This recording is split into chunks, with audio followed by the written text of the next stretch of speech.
to boycott Israel. You have chosen wisely. Boycotting the Jewish nation is a great way to show your lack of support, and the only way to put a stop to their use of such underhanded methods as walls, checkpoints, and diplomacy to secure their borders. Of course, if you're going to boycott, you'll need to do it properly. Far too many have failed because they aren't enforced, they're declared illegal or inhumane, or because many Arab nations can't go into intifada without drinking Coca-Cola. But more often than not, they're simply not comprehensive enough. Past boycotts have only attacked companies. Sure, any company based in or doing business in Israel should be divested from, but there's more than that. The percentage of Israelis with PhDs is higher than in any other country, and these members of the Jewish intelligentsia produce more scientific publications per capita than any other nation, glutting the world with their scientific discoveries and inventions and propaganda. A truly effective boycott must attack these products as well. The following is a short list of do's and don'ts that will help ensure your day-to-day activities do not funnel money into the Israeli war machine. When buying a computer, be sure to buy one that does not have an Intel microchip or microprocessor, as these were invented in Israel. This includes all laptops made in the 20th century. Do not use a computer running the Windows NT, XP, or Vista operating systems developed by Microsoft Israel. Likewise, do not use the latest version of Microsoft Office. Once you've set up your Xeon-free computer, be sure to disable all firewalls and virus protection software, which the IDF invented to stop freedom-fighting hackers. Do not use cell phones. These were invented in Israel, and with every call you make, the Jewish nation gets wealthier. If you absolutely must use cell phones, do not use the camera phone function, as the camera chip is also an Israeli invention. Likewise, do not use voicemail. Do not use AIM, ICQ, or any other instant messenger system, as 4 young Israelis invented them in 1996. Do not use Google, which runs on an Israeli-made search algorithm. Do not play Mastermind. If you're a farmer, do not use water-saving drip irrigation on your fields. Although water may be scarce in some areas, this technology was developed in Israel, and surely you can spare some water to bring down Zionism. Do not drive or support hybrid or electric cars, as Israel has invested millions into green technology, and is even considering installing an electric car grid over the entire nation. As an added bonus to driving inefficient vehicles, much of the extra money you'll be spending on gasoline will go to fund freedom fighters like Hezbollah and Al-Qaeda. Do not live in areas that get their electricity from solar power plants, as many of them were invented or even installed by Israelis. If you live in the Mojave Desert area of Southern California, you may want to consider moving. If you live in Turkey, do not eat fish, as Israeli-made UV filters have been used to decontaminate fish farms and ensure your meals are bacteria-free. If you live in a country afflicted by the 2006 Indian Ocean tsunami, you may have received free tsunami detectors from Israel.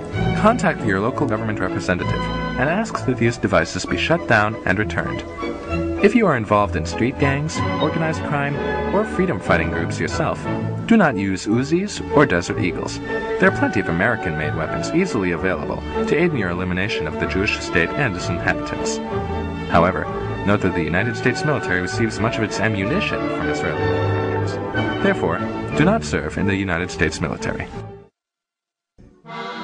Don't let politically correct liberals fool you. The stereotype of the greedy and talented Jewish doctor is tried and true. Here are some ways to ensure that Israeli medicine men don't profit from healing your sickness. When receiving medication while hospitalized, make sure the doctor writes the prescription by hand on paper, and that no computers are used to ensure proper administration of drugs. This system was designed by Israel, and the lives it saves are thus responsible for the suffering of hundreds of healthy Palestinians. Doctors, do not use Givun Imaging's swallowable camera pill to assist in getting gastrointestinal diseases diagnosed. Patients, do not swallow such a pill. Do not install baby sense monitors to prevent sudden infant death syndrome. Do not use the clear light method to treat acne. Soap and water will do just fine. Do not use the drug Copaxone to fight multiple sclerosis. Soap and water will do just fine. Women, please insist on using methods that require radiation for diagnosing breast cancer, as the fully computerized radiation-free alternative is an Israeli device. Doctors, do not inform your patients of the existence of this alternative. Do not donate money or blood at drives organized by a branch of the International Committee of the Red Cross. In 2006, they accepted Israel and Magen David Adom into their organization, despite the valiant efforts of Red Crescent to prevent this over the years. If you develop a heart problem, insist that your medical practitioner not install cardiac stents to keep your blood flowing, or use a new device that helps to heart pump blood, or any other treatments, as many have been developed by Israelis. In fact, It may be preferable to eat right, exercise, and avoid smoking to ensure your heart will stay healthy, and to ensure no Jews get a chance to profit from saving your life. If your children have heart conditions and you cannot afford surgery to save them, do not let Israeli charitable organizations like Shevet Achim or Save a Child's Heart provide them with free medical treatment. Though they will fly your child to Israel and have cardiologists operate on him or her there, and though they offer this service to all children, including those in Arab nations and Palestine, you must be stronger. This is how they install Zionist propaganda in your hearts and mind that depict Israelis as humanitarian and caring, which you know is not true.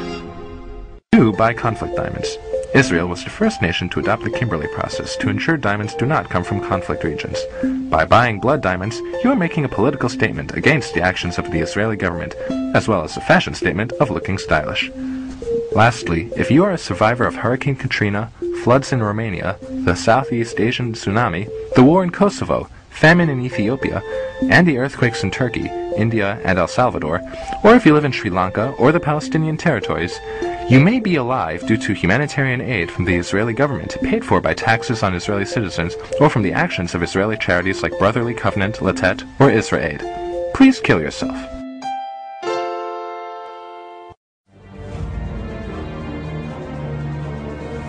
Be sure to ask your local government representative about reducing your region's Zion footprint.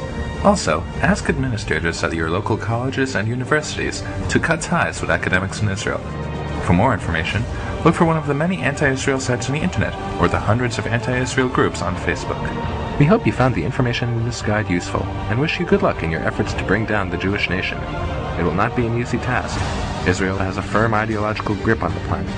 They have convinced many that they are the victims, to the point that in the United States both Democrats and Republicans take pro-Israel stances. Fortunately, not everyone has been fooled. With the help of such powerful allies and boycott advocates as the Arab League, OPEC, the British Universities and Colleges Union, the Presbyterian Church, and Jimmy Carter, you too can put an end to the Israeli success story. After all, Israel is the 100th smallest nation in the world, has no oil or precious resources, a terrible job market, and nearly all of their tax dollars are spent on military defense and humanitarian aid. They can't keep that up forever, and with the help of dedicated divestors such as yourself, perhaps one day the world can be free from Israel and go back to the way it was before.